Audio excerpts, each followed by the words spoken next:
Ravi de vous retrouver pour ce nouveau numéro du Dessous des cartes. Aujourd'hui, nous mettons le cap sur l'Afrique australe et sur le Mozambique. Voici une vue aérienne de la ville de Pemba, dans la province de Cabo Delgado, au nord-est du pays. Le Mozambique, colonie portugaise jusqu'en 1975, aurait tout aujourd'hui pour devenir un Eldorado, plages et paysages de rêve sur l'océan Indien, et surtout découverte récemment dans cette fameuse province de Cabo Delgado de réserves de gaz parmi les plus importantes au monde. Sauf que cette région vit aussi depuis 2017 une insurrection djihadiste. Une enclave pilotée par Daesh serait en train de s'installer selon certains experts. Alors tout de suite, vous l'aurez compris, direction le Mozambique, un Eldorado maudit entre plages de rêve, gaz et djihad. Située tout au sud du continent africain, la République du Mozambique s'étire sur près de 800 000 km² entre la Tanzanie au nord, le Malawi et la Zambie au nord-ouest, le Zimbabwe à l'ouest, l'Afrique du Sud et Eswatini, l'ancien Swaziland, enfin au sud-ouest. Dans le canal du Mozambique, ses eaux territoriales riches en hydrocarbures, on y reviendra, jouxtent celles de Madagascar, des Comores, sans oublier la France, par le département de Mayotte, et le pays dispose d'un littoral de plus de 2500 km sur l'océan Indien. 2500 km de plages de sable blanc, ourlées de végétation tropicale et encore largement épargnées par le tourisme de masse.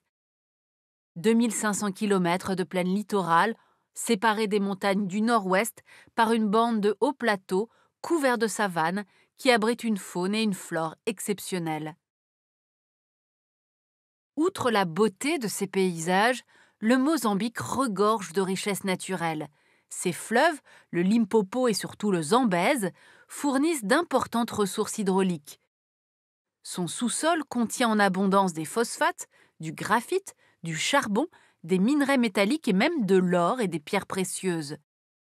Ces eaux territoriales surtout, on l'a dit, viennent de révéler leur gigantesque potentiel énergétique.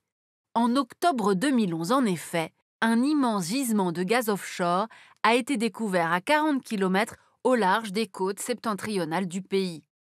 Ce gisement, estimé à près de 5000 milliards de mètres cubes, pourrait faire du Mozambique le 4e exportateur au monde de gaz liquéfié dans 10 ans, derrière les États-Unis, le Qatar et l'Australie. Une aubaine pour ce pays longtemps meurtri par les guerres et par la domination coloniale, comme on va le voir maintenant. C'est dans le sillage des grandes découvertes que le navigateur portugais Vasco de Gama débarque sur l'île du sultan Moussa Mbeki le 2 mars 1498, alors qu'il faisait route vers les Indes.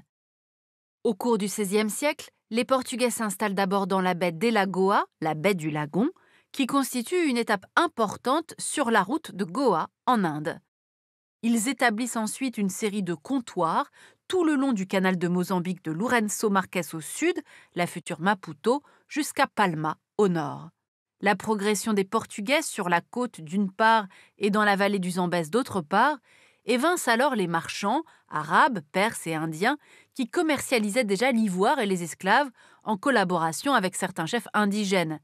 Également pourvoyeur d'or et de denrées alimentaires, le territoire de l'actuel Mozambique restera sous domination portugaise jusqu'au XXe siècle.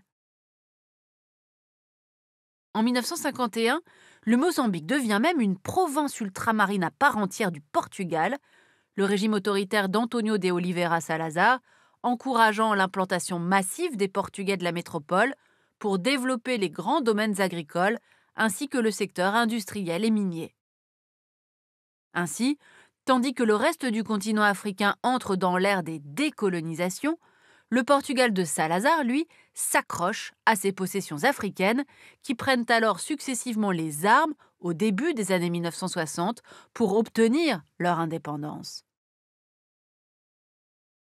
Au Mozambique, cette guerre d'indépendance menée par le Frélimo, qui signifie le Front de libération du Mozambique, créé en 1962 à Dar es Salaam en Tanzanie, durera plus de 10 ans, des premières actions de guérilla anti-portugaise en 1964 jusqu'à la proclamation d'indépendance du 25 juin 1975 par Samora Machel.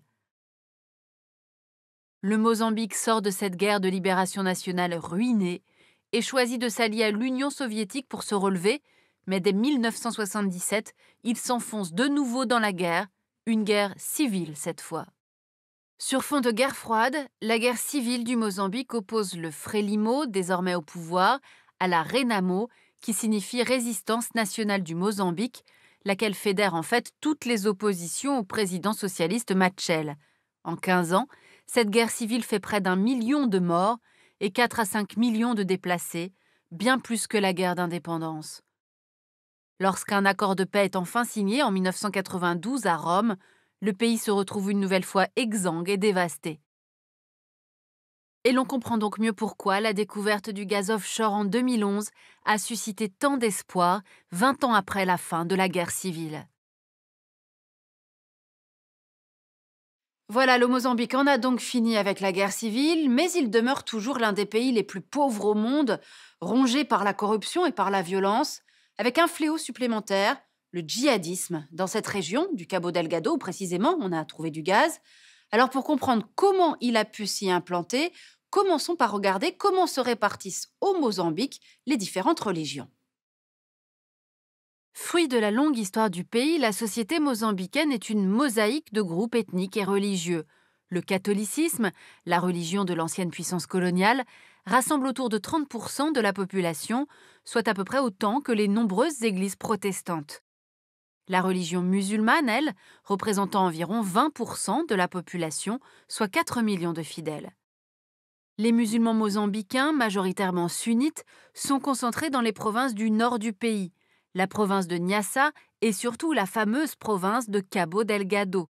C'est là que se trouve le fameux gisement gazier et c'est là aussi, on l'a dit, que sévit la sanglante guérilla islamiste qui déchire le pays. Mal contrôlée par le pouvoir central, mal reliée au reste du pays, la province de Cabo Delgado est aussi l'une des plus pauvres, régulièrement frappée par des cyclones dévastateurs comme les cyclones Ida et Kenes, qui ont dévasté en 2019 tout le nord du pays jusqu'à Beira au centre.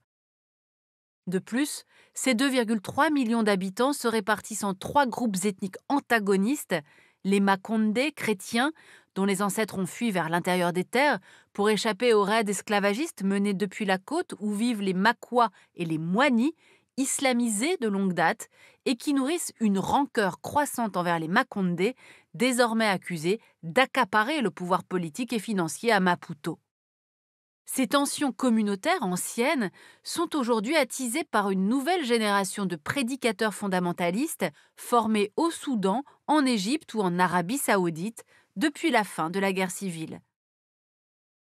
C'est notamment le cas du groupe Ansar al-Sunna, une secte fondamentaliste qui a pris les armes en 2015 dans le sud de la Tanzanie avant de revenir semer la terreur au Mozambique à partir de 2017. Depuis qu'ils ont prêté allégeance à l'organisation État islamique en 2019, ces Shabab mozambicains ne cessent de monter en puissance, attaquant le port stratégique de Mocimboa da Praia le 24 mars 2020, avant de mettre à sac la ville de Cuiçanga 2 jours plus tard, le 26 mars. Un an plus tard, fin mars 2021, le groupe Total a même été contraint de suspendre ses opérations après l'attaque par les groupes djihadistes de la ville de Palma, abandonnée par les troupes gouvernementales. Massacres et attentats pèsent de plus en plus fortement sur l'avenir de l'Eldorado gazier et du pays tout entier. En effet, près de la moitié des Mozambicains vivent encore en dessous du seuil de pauvreté et le pays se classe au 180e rang mondial sur 188 par son indice de développement humain, le PIB, n'atteignant même pas $500 par habitant en 2019. Seule l'aide internationale permet aujourd'hui de subvenir aux besoins d'une population en forte croissance, qui est passée de 10,5 millions d'habitants en 1975, au moment de l'indépendance du pays, à 30 millions aujourd'hui, soit une croissance de 200% en moins de 50 ans et qui pourrait encore doubler d'ici 2050. Le président Filipe Nyusi, élu en 2015 et réélu en 2019, malgré un bilan mitigé et des accusations récurrentes de corruption, doit désormais rassurer tant les bailleurs de fonds internationaux que les grandes entreprises, évidemment très inquiètes de la situation au Cabo Delgado. En effet, les pays européens, l'Italie via la compagnie Eni et la France à travers le groupe Total principal investisseur du méga projet gazier, mais aussi les États-Unis, derrière Anadarko et ExxonMobil, ou encore la Chine, via son géant énergétique CNPC, la Russie et son fleuron Rosneft, l'Inde, le Brésil, le Japon ou la Thaïlande, le monde entier suit avec inquiétude l'évolution de la situation dans le canal du Mozambique, nouveau point chaud du djihadisme mondial sur l'une des principales artères du commerce international. Le Mozambique, Eldorado maudit, vit donc conjointement une aubaine, ces gisements gaziers, et un fléau, l'insurrection djihadiste. En mars 2021, on apprenait que Washington avait décidé de donner un coup de pouce à Maputo avec des forces spéciales américaines envoyées sur place. Une manière de servir bien sûr les intérêts de l'industriel américain ExxonMobil, mais aussi de montrer que l'Amérique est de retour dans la lutte contre le djihadisme et sur ce continent africain que Joe Biden ne compte pas abandonner totalement à son grand rival chinois. La Chine est en effet, à ce jour, le premier créancier du Mozambique. Pour aller plus loin, 2 ouvrages. Et tout d'abord, Cette petite île s'appelle Mozambique par Jordan Bertrand, qui a été journaliste pendant 4 ans à Maputo, avec les cartes signées Marc Allot. Et puis le livre d'un géographe, cette fois spécialiste des questions urbaines et notamment de l'Afrique du Sud. L'Afrique du Sud et les États voisins, c'est publié chez Armand Collin. Ainsi s'achève ce nouveau numéro du Dessous des cartes. Rendez-vous bien sûr la semaine prochaine, même endroit, même heure. Et d'ici là, n'oubliez pas notre site internet arte.tv. À bientôt.